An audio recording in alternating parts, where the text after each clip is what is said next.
नमस्कार। मैं हरिराम सिंह हूँ और मैं एक ऐसी घटना का जिक्र करने जा रहा हूँ जो जीवन में एक बहुत बड़ा लेसन देने वाला है। चाहे कोई ऑपरेशन में काम करे या कोई मेंटेनेंस में काम करे, ये जीवन के बहुत बड़ा एक लेसन देगा। ये इतनी बड़ी इंसिडेंट की मैं चर्चा करने जा रहा हूँ और इसके बारे में हर आदमी को, हर ऑपरेशन मेंटेनेंस हर आदमी को चिंतन करना चाहिए कि इसको कैसे जीवन में अवॉइड किया जाए। एक्चुअली बात ऐसी रही कि एक कन्वेयर में एक जॉइंट स्नैप कर गया और उस जॉइंट के बगल में भी एक पुराना जॉइंट था, वो भी उसकी भी हालत ठीक नहीं थी। इसलिए डिसीजन लिया गया कि वो दोनों जॉइंट को एक साथ बदल दिया जाएगा। तो उस कन्वेयर बेल्ट में कोई 50 मीटर का पीस एक ऐड करने का डिसीजन लिया गया। ऑपरेशन द्वारा मेंटेनेंस को बता दिया गया है कि कन्वेयर बेल्ट एक स्नैप कर गया है, उसका परमिट वो ले ले और काम चालू करे, अर्जेंट काम चालू करना है।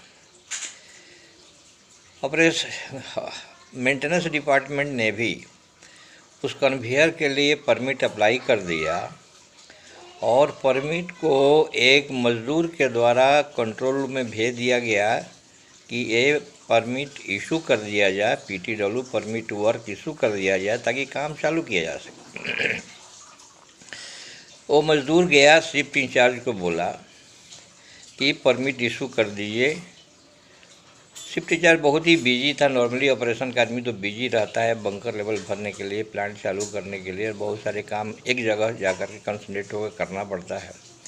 शिफ्ट इंचार्ज ने उस मज़दूर को बोले कि ठीक है, परमिट लाए हो, रख दो, आधे घंटे में इशू करके दे दूँगा। तो मज़दूर बोला कि मैं तब तक चाय और नाश्ता करके आ जाता हूँ, तब तक आप इशू करके रखिए। मज़दूर जो है चाय नाश्ता करने चला गया और परमिट वहीं पर रखा हुआ था। मज़दूर चाय नाश्ता करके आया, परमिट वहीं रखा हुआ था। परमिट उठा करके वो वापस चला गया और जा कर के कंसर्न इंजीनियर को दे दिया कि ये परमिट आ गया है। कंसर्न इंजीनियर ने उस कन्वेयर में काम चालू करवाया। मटेरियल सभी कन्वेयर जॉइंट बदलने के लिए, कन्वेयर पीस डालने के लिए सभी अरेंजमेंट की तैयारी करने लगा और उस कन्वेयर में नियर अबाउट 36 आवर्स, क्योंकि 2 जॉइंट लगाने थे, कन्वेयर पीस का अरेंजमेंट करना था और कन्वेयर चूँकि ब्रेक डाउन था इसलिए ज़्यादा टाइम थोड़ा लगा। नियर अबाउट 36 आवर और 30 आवर्स के आसपास काम लगा। उसमें काम लगा दिया गया। करीब 15 से 20 आदमी का गैंग 2-2 जॉइंट में एक साथ काम करने के लिए लगाए गए, दोनों जॉइंट की तैयारी के लिए। और करीब 30 आवर्स 35 आवर्स के आसपास उस काम में लगा। दिन भर काम चला, रात भर काम चला, फिर दूसरे दिन काम चला। दूसरे दिन शाम को परमिट जो है कन्वेयर का काम स्टार्ट हुआ। कन्वेयर का ट्रायल लेना बाकी था। तो ऑपरेशन डिपार्टमेंट बोला कि परमिट वापस करिए, अभी कन्वेयर को नॉर्मलाइज करके हमें चालू करना है, ट्रायल लेना है, कन्वेयर का स्वे देखना है, कन्वेयर का जॉइंट देखना है, एवरीथिंग नॉर्मल देखना है।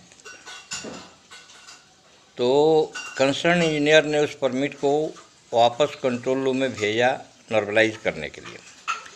वापस भेजते समय वो इंजीनियर क्या देखता है कि ऑपरेशन डिपार्टमेंट ने उस कन्वेयर बेल्ट का परमिट इशू किया ही नहीं। जो मज़दूर ले गया था कंट्रोल रूम में, जहाँ रखा था, रख करके शिफ्ट इंचार्ज को बता करके चला गया। शिफ्ट इंचार्ज ने आश्वासन दिया कि आधा घंटा में इशू कर देगा। आधा घंटा 45 मिनट के बाद वो आया, परमिट वहीं रखा था। मज़दूर परमिट ले करके वापस आ गया, फिर वो इंजीनियर को दे दिया। वो इंजीनियर परमिट को लेकर पॉकेट में रख लिया और काम चालू करा दिया। काम उसमें 15, 20, 25 आदमी का ग्रुप ले करके करीब near about 30 to 35 hours day night काम चला, कंटिन्यूस काम चला, इमरजेंसी में काम चला। जब नॉर्मलाइज करने की बात आई तो देखा गया कि शिफ्ट इंजीनियर ने परमिट इशू किया ही नहीं है और उसके दिमाग से निकल गया, क्योंकि मज़दूर जो है परमिट लेके वापस चला गया। तो विदाउट परमिट कन्वेयर में इशू हुए आइसोलेट नहीं है, विदाउट इशू हुए, उसमें 15-20 आदमी का ग्रुप 30 to 35 आवर्स काम किया और जब नोटराइज करने की बात हुई तो देखा कि वो नॉर्मल पड़ा हुआ है, क्योंकि परमिट इशू हुआ ही नहीं।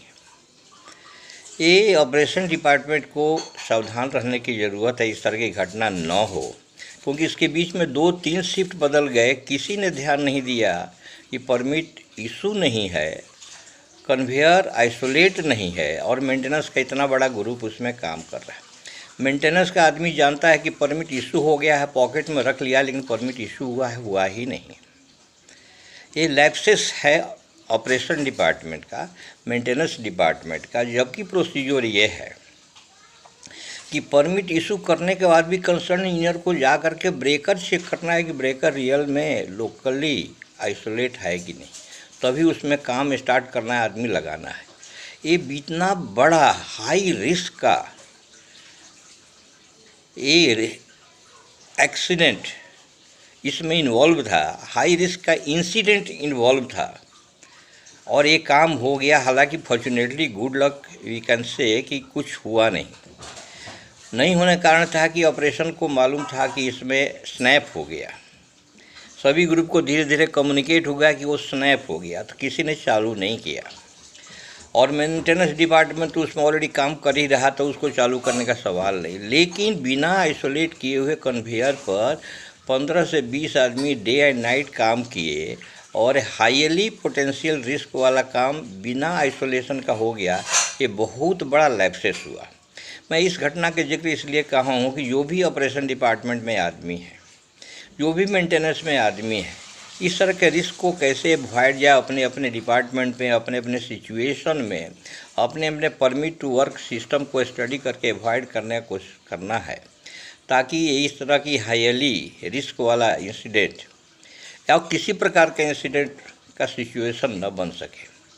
इस तरह इसलिए इस केस स्टडी को मैं सबके सूचना के लिए इसमें डाल रहा हूँ, ताकि इसमें सबका अलर्टनेस की ज़रूरत है कि फैक्ट्री जो है सेफ्टी पूर्वक चले, CHP सेफ्टी पूर्वक चले, मैन मशीन मटेरियल की सुरक्षा हो सके, क्योंकि जितना प्रोडक्शन ज़रूरी है, सुरक्षा कहीं उससे ज़्यादा ज़रूरी है। इसका ध्यान कौन देगा? जो वहाँ काम करते हैं वही देंगे, उसकी सुरक्षा का ध्यान देने के लिए कोई बाहर से नहीं होगा। ये मैं घटना का वर्णन कर रहा हूँ कि ये कहा जाता है कि our own life is not long enough to learn from our own mistakes only. इस तरह की घटना किसी न किसी प्लांट में, क्योंकि मैं इंडिया के बहुत सारे प्लांट का विजिट किया हूँ, किसी प्लांट में घटना हुई है, उस सही घटना का मैं जिक्र कर रहा हूँ ताकि दूसरे लोग इसको सुने, समझें और करेक्टिव एक्शन के बारे में सोचें और करें, ताकि इस तरह की घटना रिपीट न हो और मैन मशीन मटेरियल की सुरक्षा हो सके और प्लांट अच्छा से प्रोडक्शन दे सके। इसकी इच्छा मैं वीडियो समाप्त करने जा रहा हूँ। Thank you very much. और आप लोगों से नम्र निवेदन ये है कि इसको लाइक करिए, शेयर करिए, सब्सक्राइब करिए, ताकि ज़्यादा से ज़्यादा लोगों तक ये सूचना जा सके। Thank you very much. जय हिंद, जय भारत।